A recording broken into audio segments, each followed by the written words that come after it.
예, 반갑습니다. 예, 강남대학교 오단입니다. 예, 오늘 한국 종교인 연대가 주최하고 또 문화체육관광부가 후원해줘서 좋은 세미나를 개최한 것 같습니다. 예, 제가 아까 윤창원 교수님한테 받은 내용은 발표 시간이랑 토론 시간 어, 받았는데요. 발표가 15분, 토론이 10분. 그렇죠. 예, 해갖고 시간을 맞춰주시면 좋을 것 같습니다.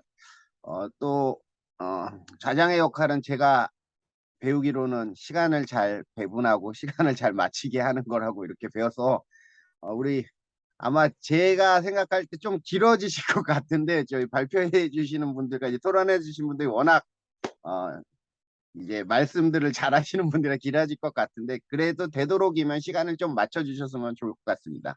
오늘 첫 번째 발표는 우리 한양사이버대 구혜영 교수님께서 다문화 정책의 현황과 과제라는 주제로 이번 정부 들어와서 어떻게 변화하는지 이런 부분에 대해서 발표를 해 주실 거고요. 또 두 번째 발표는 종교와 다문화 정책이라는 주제로 우리 한양대학교의 이영재 교수님께서 좋은 그런 발표해 주실 것이라고 생각됩니다. 토론으로는 제1발제에 대한 토론으로 이제 서원대학교의 남희경 교수님께서 토론을 해주시고요. 또 토론 2는 비영리 경영연구소 이명신 소장님께서 해주실 겁니다.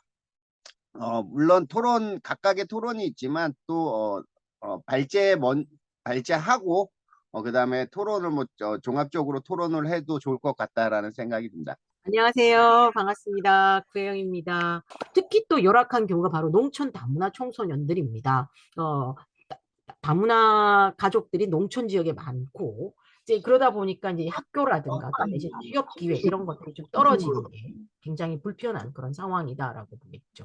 그리고 이제 이혼 소송도 굉장히 많아지는데 이때 이제 자녀 문제가 생기는 겁니다. 그런 이게 뭐냐면 이제 오히려 이혼 때는 그러니까 부가 굉장히 불리하다라는 거죠. 왜냐하면 엄마가 그냥 아이를 데리고 그냥 본국으로 돌아가 버린다라는 거죠. 그래서 이제 납치 같은 게 굉장히 많다라고 이야기를 하고요. 그러면 이제 본국으로 돌아가지만 결국 여성과 아이는 불법 체류자 신세밖에 안 되기 때문에 막 아버지가 아이 찾고 막 이거 영화에도 막 나오고 그랬었잖아요. 이제 그런 것들이 문제가 또 되고 있다는 것을 기억해 뭐 두시면 됩니다. 진행중이나 그리고 이제 PC들만 외국인들이 또 노동시장에서도 굉장히 많이 이익을 많이 보고 있다라고 하는 건데요. 현재 광제조업이라든가 뭐 이런 데서 많이 진행을 하고 있고, 뭐 노동이중자들이 이제 그 한 200만 원 정도였는데 4대 보험을 가입을 의무하고 있습니다. 그래서 재밌는 것은 우리나라에서 그 다문화 가족들이 우리나라에 오면 우리나라 일자리가 부족해지고 우리는 세금으로 뭐 사회보장을 다 받기 때문에 손해다라고 이야기를 하는데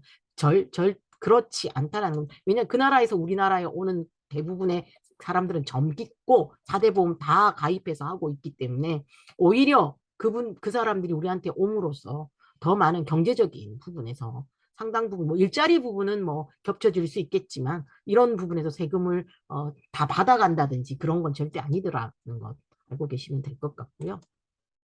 뭐 외국인 보호소 같은 것들을 통해서 체류 기간이 넘어간 사람들 뭐 보호해주는 그런 것들이 여기서도 굉장히 많은 부분에 사망 사건까지 일어날 정도로 인권 침해가 굉장히 많다라고 하는 것입니다.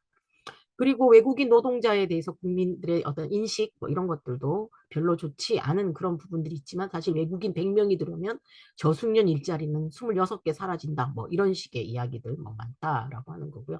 특히 외국인 유학생을 그렇게 받는 이유가 바로 학생하면서 아르바이트 같은 것들 계속 한다라는 거죠. 그래서 외국에서 우리나라 유학 오는 게 공부하러 오는 학생들도 있지만 사실 일자리를 갖기 위해서 왜냐면 학생하면서 일자리 할 수 있으니까 그래서 재밌는 이야기가 방학 동안에 아르바이트 하면 이제 그 나라에 뭐 한 1년 먹어 저개발 국가니까요. 1년 먹어 살릴 수 있는 그게 충분히 가능하다. 뭐 이런 이야기까지 있을 정도.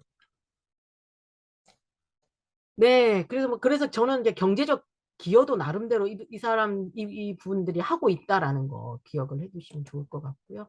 그래서 다문화 서비스를 위해서 우리 국가에서도 분절된 어떤 전달 체계들 속에서도 뭐 특히 여성가족부 중심으로 이루어지고 있는 부분들이 있습니다. 그래서 다문화 정책 기본 계획을 통해서 뭐 여러 가지 서비스들을 주고 있고요. 뭐 이제 수급자는 뭐 5.7%이지만 점점점 그 우리나라의 모집단하고 비슷한 수준이다라고 볼 수 있겠습니다. 그리고 뭐 이제 다문화는 다문화 가족 지원법에 의해서 복지 서비스 주고 있다라고 보시면 되겠고요.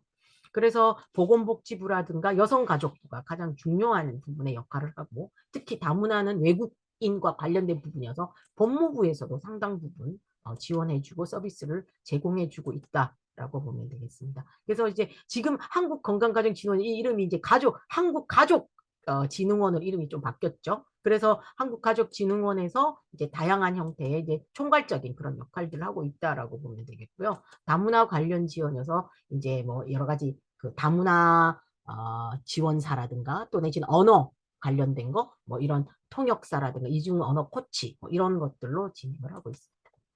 네, 뭐 시간이 거의 많이 돼서 이제 다문화 가족들의 제일 중요한 것은 스스로가 이제 자조 집단으로서 주체의식을 갖는 거 굉장히 중요하다라고 볼 수 있겠고요. 그리고 다문화에 대한 명칭도 이제는 이거 자체가 이제는 우리가 점점 이제 이민사회로 갈 수밖에 없기 때문에 그동안의 명칭들이 좀 약간 부정적이기도 하고 차별적 용어일 수도 있어서 그런 거에 대한 용어도 이제 새롭게 바꿔야 될 때가 됐다라는 것입니다. 그리고 이제 결혼 중개업이라든가 뭐 이런 거와 관련된 부분에서도 좀 이제 좀 선진화된 그런 것으로서 그런 부인들과의 어떤 그런 결혼이라고 하는 게 원만한 과정을 만들 수 있도록 해주는 거 이런 것들이 필요할 거다라고 생각합니다. 그래서 이제는 사회통합 정신을 어떤 하나의 정책으로 담아서 해주는 것이고 단순히 우리나라의 문화를 배우고 우리나라에 수용되는 것이 아니라 그들의 나라의 문화를 존중하는 것이죠. 그래서 미국의 이민 정책과 우리나라의 다문화 정책, 이민 정책은 다르다라고 하는 거예요. 미국은 이미 다양한 민족이 모여서 만들어진 국가라는 것이고 우리나라는 그게 아니라 어떤 하나의 단일된 혈통의 한문족이라고 하는 부분에서 거기에 외국인이 들어오는 부분이기 때문에 더 많은 관용과 더 많은 포용이 있지 않으면 다문화 정책이 성공할 수 없다라고 하는 것입니다. 그래서 그런 부분에서 뿌리 찾게 해주고 그 나라의 문화를 존중해주고 존경해주고 자긍심을 고취해주는 것이 훨씬 더 중요하다라고 보겠습니다. 그리고 서비스 전달 체계를 전문화하고 법이 또 상충되는 부분들이 있더라고요. 그래서 그런 부분들 정리해주고 서비스 기관들 좀 더 확충해주는 거 전달 체계를 어려운 주제고요. 이 다문화가 아니더라도 보통의 모임에서도 금기시되는 모임이 깨지는 이유 중에 하나가 이제 종교고 또 하나가 정치라고 얘기들을 하거든요. 근데 그것 중에서도 경중을 따진다면 이제 종교가 훨씬 더 큰 비중을 차지한다고 이야기들을 합니다. 그래서 이제 종교와 관련해서 다문화 정책 중에도 다문화 교육을 중심으로 좀 말씀을 드려보겠습니다. 어, 제가 원래 이렇게 PT를 만들지는 않는데 이걸 준비할 때가 되게 추웠어요. 그래서 추운 때 이게 차 한 잔 드시라고 어디 뭐 차 사진 이런 거 있는 것들을 좀 갖고 와봤습니다. 다문화주의 개요 부분은 워낙 전문가 선생님들이시기 때문에 잘 아셔서 간단히 좀 진행을 하고요. 그리고 종교는 문화나 이주와 관련해서 어떤 역할을 하는가, 그리고 다문화 교육 부분과 관련해서 선행 연구에 대한 검토, 그리고 뭐 제 나름대로 좀 말씀드리고 싶은 부분들을 제안을 드리는 것으로 그렇게 하겠습니다. 첫 번째로 이제 다문화주의 개요입니다. 우리 이제 흔히 쉽게 이야기하는 것 중에 이제 다문화와 관련해서는 멜팅 팟하고 이제 샐러드 볼을 흔히 이야기들 많이 하는데요. 이게 이제 식민시대 유산이기도 하고요. 멜팅 팟 정책 같은 경우는 그러니까 유럽인들이 식민 지배를 하면서 자기들 신앙이나 모국의 문화를 이제 그대로 이식하려고 했던 시도들이 멜팅 팟으로 이제 나타난다고 볼 수 있습니다. 그리고 소수민족들이 이제 자신의 문화나 종교에 일반적으로 이제 동화되도록 강요하는 거라고 볼 수 있는데요. 대표적으로는 이게 이제 이 개념화된 거는 캐나다를 중심으로 개념화가 됐다고 봐도 무방할 것 같습니다. 캐나다 사례를 좀 살펴보면 61년까지 인구의 97%가 유럽계 백인들이었습니다. 67년에 이민법이 개정이 됐고요. 인종에 관계없이 누구나 평등하게 자신들의 학력, 언어 구사 능력, 기술 등이 이제 캐나다 노동력 시장에 얼마나 기여할 수 있는가를 평가하는 점수제로 전환을 하게 됩니다. 왜 그러냐면 너무 영토가 큰데 일할 수 있는 노동력이 이제 부족하다 보니까 이민법을 개정하면서 이제 점수제가 들어오게 되고요. 그러면서 70년대부터 중남미나 아프리카나 아시아 세계 각국에서 이제 이민자들이 몰려들게 됩니다. 2001년 기준으로 보면 캐나다 인구조사에 200개가 넘는 소수민족이 캐나다에 이제 거주하고 있는 것으로 확인되고 있습니다. 이렇게 보면 일반적으로 이제 이야기하는 멜팅 팟 같은 경우는 사실상 프랑스에서는 구현하기가 불가능한 상황이라고 볼 수 있습니다. 그래서 이제 다문화주의를 채택을 하게 되는데요. 이게 이제 이후에 인종적이고 종교적인 다원성에 대처하는 차원에서 이제 정치 철학의 근간으로 자리를 잡게 됩니다. 그래서 1960년대까지만 해도 캐나다의 경우에도 사실상 유럽의 그리스도교 문화를 모태로 태어났던 백인 그리고 이제 영국계 그중에서도 영국계가 사회 주류를 차지했다고 볼 수 있는데요. 여기서 이제 캐나다의 문화적 모자이크가 일어나게 됩니다. 그러면서 이제 멜팅팟과 샐러드 볼이 이제 경합을 하게 되고요. 샐러드 볼 차원으로 이제 쉽게 전환이 됐던 배경들은 깊은 철학적 사색이라기보다는 이제 샐러드 볼과 관련해서나 다문화주의와 멀티컬처럴리즘과 관련해서는 이후에 수많은 정치 철학적 논의들이 전개가 되지만 정작 캐나다에서는 퀘벡의 분리주의로 인해서 증가하고 있었던 국가적 위기를 타개하기 위한 정치적 처방에 따른 필요들이 훨씬 컸다고 볼 수 있습니다. 두 번째로 이제 종교와 관련해서 문화나 이주의 문제들을 한번 좀 살펴볼 필요가 있습니다. 종교는 한편으로는 문화와 불가분의 관계를 가지고 있습니다. 그래서 종교적 체험이라고 하는 건 소위 문화적 코드를 통해서 개개의 유형 속에서 하나의 형태 또는 모습, 현상으로서 인간 자신을 표현하고 있기 때문에 종교는 문화의 한 차원을 이루고 있다 이렇게 봐도 무방할 것 같습니다. 그리고 이제 종교 또한 이제 사회를 구성하는 여타의 다른 사회적 현상들과 굉장히 긴밀한 상호 관계를 맺고 있는 중요한 사회적 현상 중에 하나다. 이제 이렇게 볼 수 있는데요. 이렇게 보면 종교는 개인적이면서 동시에 사회적 특성을 갖는 이중적인 성격을 이제 갖는다고 볼 수 있습니다. 신앙을 가진 사람들한테 종교는 굉장히 중요한 삶의 요소가 되고요. 신앙심이 깊을수록 종교는 개인의 문화 그 자체가 된다고 볼 수 있습니다. 반면에 문화적 차이는 같은 종교라도 신학적 해석이나 물리적 경관을 다르게 형성하는 주요 원인이라고 볼 수 있습니다. 여기서 저는 이제 이런 말씀을 좀 드려보고 싶습니다. 문명과 종교는 갈등하는 관계인가 공존하는 관계인가 하는 부분입니다. 종교는 개인 차원에서는 구원을 위한 방편이지만 사회적으로 본다면 어떤 보편적인 도덕적 윤리적 차원의 공통분모는 없을까 하는 부분인데요. 말씀드렸던 문명과 종교가 충돌할 거다, 갈등할 거라고 봤던 대표적인 논자는 헌팅턴이라고 볼 수 있습니다. 이제 문명의 충돌을 논의했던 대표적 논자인데요. 근데 저는 문명이나 종교는 그 자체로 충돌하는 경향이 상대적으로 좀 낮은 것 같다는 생각이 들고요. 높은 문화가 이 보인다면 하위 문화가 높은 문화의 이 높은 수준의 문화들을 좀 흡수하려고 하는 시도들을 하지 이 본질적으로 갈등을 내재하는 것일까? 저는 종교도 그런 경향이 있다고 봅니다. 근데 여기에 문명이나 종교의 외피를 쓴 정치 권력의 필요에 따른 충돌이나 갈등을 우리가 문화나 문명, 종교의 갈등으로 이 현상적으로 드러나는 부분을 좀 넘겨짚어서 해석하는 부분은 없는가 하는 부분입니다. 그래서 문명이나 종교는 꼭 갈등하는 것이 아니라 공존할 수 있는 무언가가 있겠다라는 생각이 좀 들고요. 또 한 차원에서는 이제 베버 같은 경우에는 종교를 좀 구분을 할 때 이제 이런 표현을 씁니다. inner worldly라는 말을 쓰는데요. 현세적이고 세속적인 종교와 도교나 불교처럼 내세적인 종교들을 이제 쭉 구분을 합니다. 이제 세계 종교들을 구분을 하게 되는데 이렇게 보면 그 종교들 내에서 베버가 갈등하거나 충돌한다고 봤던 측면은 좀 거의 보이지 않았던 것 같고요. 베버는 이제 종교에 대한 구분들을 네, 됐습니다. 네, 감사합니다. 요거 플러스로 해서 좀 확대를 시켜주시죠. 네, 잠깐만요. 조금만요. 네, 네, 됐나요? 감사합니다. 예, 됐습니다. 아니, 이거 왜 이 듀얼로 빨리 좀 하려고서 열어놨는데 또 그게 또 그렇게 되네요. 자, 그래서 이제 주어진 시간도 짧을 것 같고 또 두 개의 질문을 했습니다만은 이제 다문화 정책의 현황과 과제의 현 상황, 우리 2023년 한국 사회가 안고 있는 다문화 정책적인 측면에 있어서의 이 현황과 과제는 뭐 너무 자세하게 잘 해주셨고 또 거기에 종교와 다문화 정책이라고 하는 두 번째 이 발제를 제가 같이 읽다가 이 부분들을 한번 질문을 좀 드려봤으면 좋겠다 싶은 생각이 들어서 이 내용을 조금 정리를 했습니다.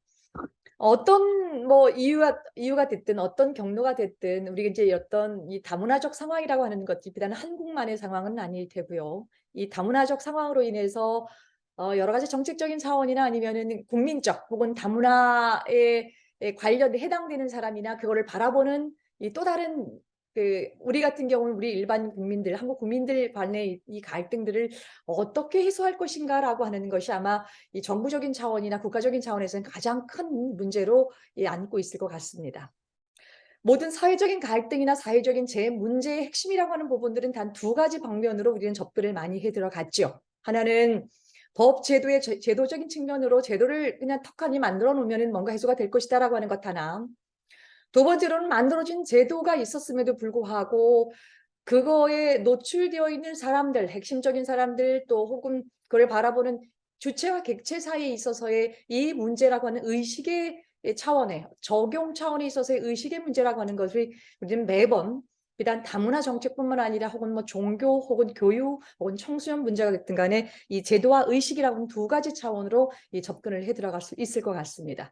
그런 차원에서 현재 2023년도에 우리 이 한국의 다문화 정책의 상황이라고 하는 것들은 지금 이제 부영 교수님께서 말씀하셨던 것처럼 굉장히 다양한 측면으로 이게 논의가 되고 있고요.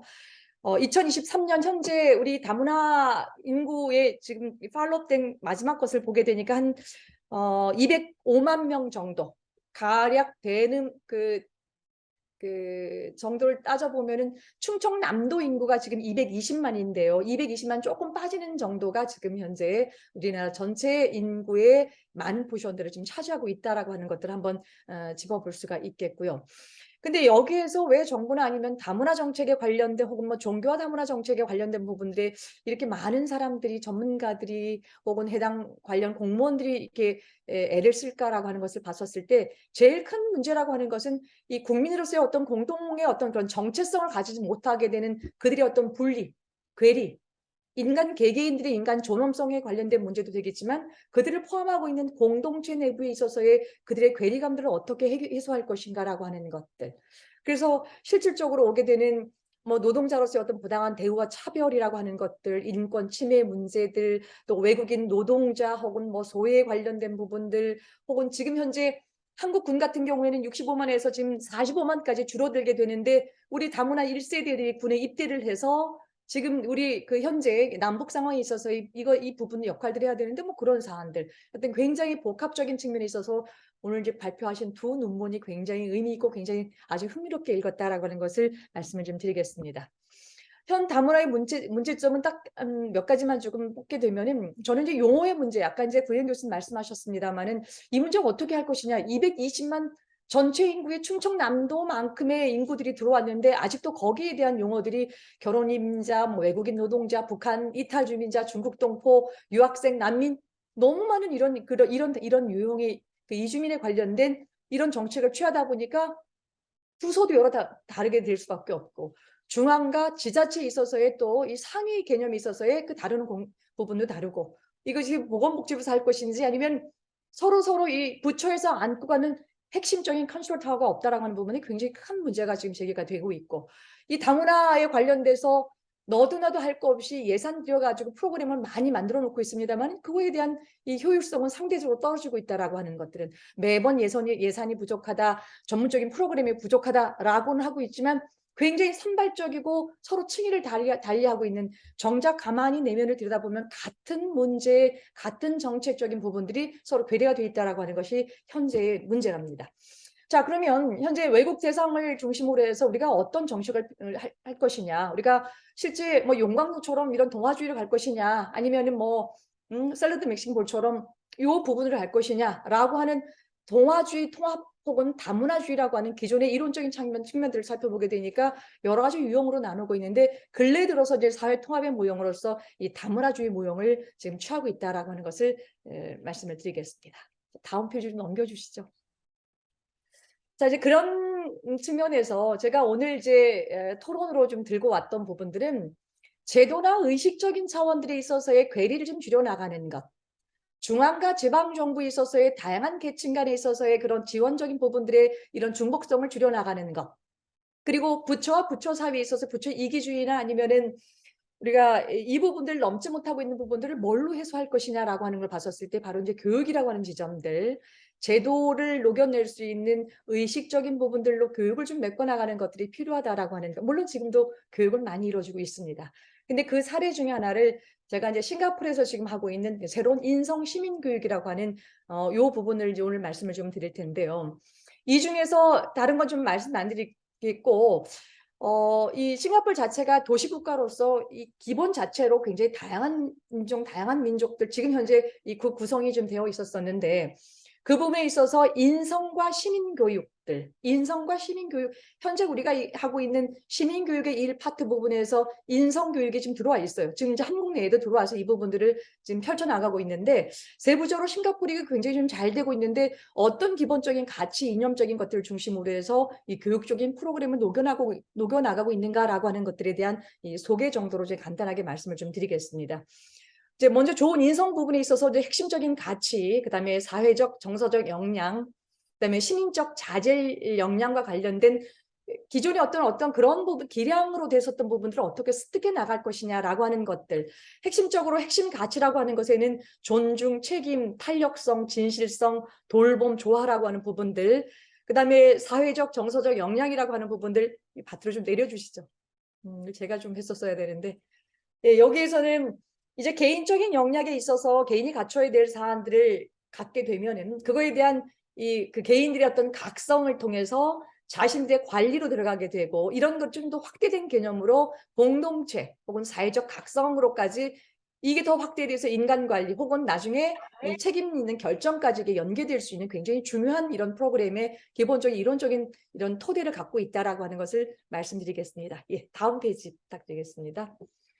그래서 결국은 개인으로 시작된 하나의 각성들이 하나의 사회적으로 또 하나의 공동체적으로 이 속에 있어서 우리가 그 이주 여성에 관련된 것이 됐든 난민이 관련된 것이 더 포괄적으로 다양하게 지금 명명되어 있는 이들의 삶을 좀 더 능동적인 공동체 사고로 어떻게 이 녹여나갈 것이냐라고 하는 부분들을 이제 교육을 통해서 이뤄나가게 되고, 아주 세부적인 프로그램들이 지금 잘 돼 있어서 오늘은 거기까지 소개를 좀 안 되겠습니다만 그런 부분을 중심이 있다라고 하는 것을 말씀을 좀 드리겠습니다.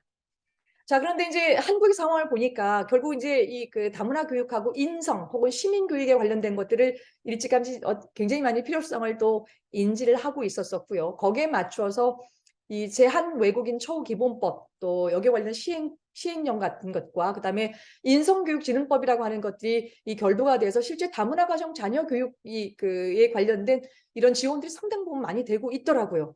그럼에도 불구하고 제도는 갖춰져 있고 어떻게 할 것이라는 방향 부분들도 되고 있는데, 실제 내용적인 부분들을 나중에 어떤 그런 효능감 이런 것들을 찾아보게 되니까 그렇게 안착이 되어 있지도 않고, 갖고는 있지만 실제적인 아까 말씀드렸던 상위와 지방정부 간에 이런 것들에 있어서의 이런 갈등적인 요소들, 이런 것들이 해소되지 못하고 있다라고 하는 것이 현실입니다. 그래서 결국 저는 아까 이제 그 이영재 박사님께서 말씀하셨던 우리가 이 다문화 교육과 종교 교육이 공용해야 되는 것이 인간의 조롱성이 이게 실현될 수 있는 이런 것들이 기본이 돼야 된다라고 하는 거에 전적으로 동감을 하면서 이제 질문 두 가지를 좀 드리겠습니다. 첫 번째 질문은 구영 교수님께 지금은 여러 가지 많은 부분들, 전적인 부분들, 현재 상황들 다 동감을 하는데요. 그러면 저는 여기서 선택과 집중이라고 하는 것, 다양한 문제점이나 지금 현재 한국 사회에서 보여지는 부분들에 이제 이런 것들 인식을 하고 있는데 과연 윤석열 정부가 지금 물론 뭐 진보 보수 정권 들어오게 되면서 또 다른 측면에서 방향성은 제시하고 있지만 여러 가지 중에서 어떤 이 실타래의 첫 것을 하나 갖고 가야 되는지 이건 구 교수님 견해를 한번 듣고 싶고요. 두 번째로 이용재 교수님께 여쭙고 싶은 거는 결국 이제 다문화 교육과 종교 교육이 공유해야 되는 인간의 존엄성이라고 하는 것. 굉장히 이 종교와 다문화 교육이라고 하는 것들이 오히려 또 전체적인 통합으로 녹여내기보다는 갈등적인 요소를 만들어낼 수 있는 중요한 씨앗이 될 거라는 생각을 좀 갖고 있는데 이제 교수님께서 지금 이제 늘 말씀하고 계시는 사회적 공감장이라고 하는 부분들 이제 그거에 지난번도 그렇고 지금도 그렇고 굉장히 많이 공감을 하고 있는데 그걸 통해서 이렇게 이런 것들을 조금 실천할 수 있는 구체적인 방안을 이번 좀 글 쓰시면서 조금 아이디어가 좀 갖고 있는지 혹시 그런 것들이 좀 궁금합니다. 이상입니다. 저 이영신 아니고 이명신이고요. 아, 죄송합니다. 제가 네, 예. 지난번 어떤 분은 저한테 또 김명신이라고 또 이렇게 예. 하시더라고요. 제가 이명신입니다. 아, 저는 그냥 발제문 없이 그냥 자유롭게 말씀드리도록 할게요. 여러분도 아시다시피 최근에 이제 그 ESG가 전 세계적으로 화두가 되고 있고 특히나 이 거버넌스 문제는 우리나라 코리아 디스카운트의 굉장히 큰 원인 중에 하나로 지목이 되고 있는데요. 그중에서 이 거버넌스 관련해서 또 사회이사 독립성이랄지 이 사회 다양성 문제가 굉장히 많이 논의되고 있습니다. 그래서 오늘 이제 주로 전공하신 분들이 이제 정치 철학이나 사회학 쪽에서 제가 경영학 적인 얘기를 조금만 하면은 2021년도에 나스닥이 미 증권거래위원회에 1년 동안 집요하게 이야기를 해서 기업 이사진 내 다양성과 포용성, 우리가 얘기하는 그 DEI라고 하는 그 다양성, 형평성, 포용성 이 세 가지 를 계속 기업 이사진 내에 반영을 해야 된다고 이렇게 제안을 했었습니다. 그래서 그 제안이 2021년도에 받아져서 나스닥의 모든 상장사가 이제 표준 양식을 통해서 자사 이사의 다양성 여부를 공개하도록 되어 있습니다. 근데 이 내용이 되게 재밌는데요. 뭐라고 되어 있냐면 이제 회사는 소수자 집단에서 최소 2명의 이사를 선임을 해야 되고 그중에서도 스스로를 여성으로 분류하는 사람 1명. 네, 특이하죠. 그리고 스스로를 과소대표된 소수인종 또는 성소수자 LGBTQ로 분류하는 사람 1명을 포함하거나 그렇지 않은 경우에 그 이유를 설명해야 한다라고 이렇게 규정이 되어 있습니다. 저는 여기에서 이제 좀 되게 조금 저도 나름대로 이제 깨어 있다고 생각했는데 이 표현에서 굉장히 좀 놀랐어요. 스스로를 여성으로 분류하는 사람이라는 이런 문구가 굉장히 확실히 인제 우리 기업이 이제 잘못하는 것도 많지만 '앞서가는 부분들이 있구나.'라는 이런 생각들이 들었는데요. 남희경 교수님께서도 말씀하신 것처럼 사실 세상의 모든 문제는 사람의 문제이거나 규칙의 문제이거나 아니면 이제 저는 이제 문화의 문제라고 생각을 합니다. 특히 인제 다문화주의에 대한 이야기를 할 때는 우리가 이제 규칙을 이제 제도화하는 것이고 그다음에는 그 제도화된 규칙을 내재화하는 그런 방법 중에 하나인데 그건 하나의 의식일 수도 있고 문화일 수도 있을 것 같습니다. 그래서 저는 여러분들이 오늘 그 정책에 대한 얘기를 많이 해 주셔서 저는 이야기를 조금 문화로 풀어 봤습니다. 그래서 제가 주제를 미디어가 다문화를 다루는 시선이라고 말씀을 드렸는데요.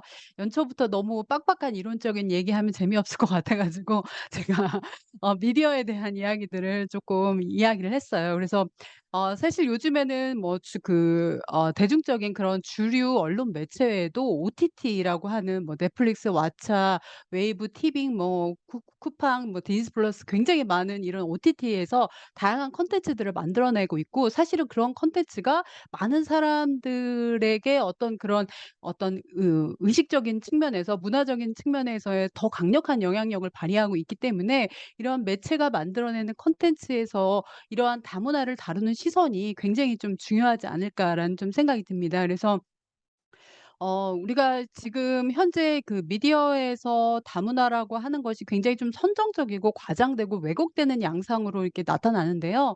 월터 리프만이라는 사람은 뭐 여론 그 사람의 책인 퍼블릭 어피니언에서 얘기한 것처럼 미디어는 우리 머릿속에 상을 구축시켜 주는 그런 역할을 하기 때문에 다문화에 대한 어떤 미디어의 묘사 방식이 어떤 스테레오타입을 형성하고 강화해 왔다라고 볼 수 있고요. 구혜영 교수님이 얘기해 주신 많은 사례들 특히 어린이 어린이들의 사례를 보면서 굉장히 이게 가슴이 아팠어요. 그게 우리 사회가 이 어린이들에게 이런 스테레오타입을 심어줬구나라는 생각이 많이 들었는데요.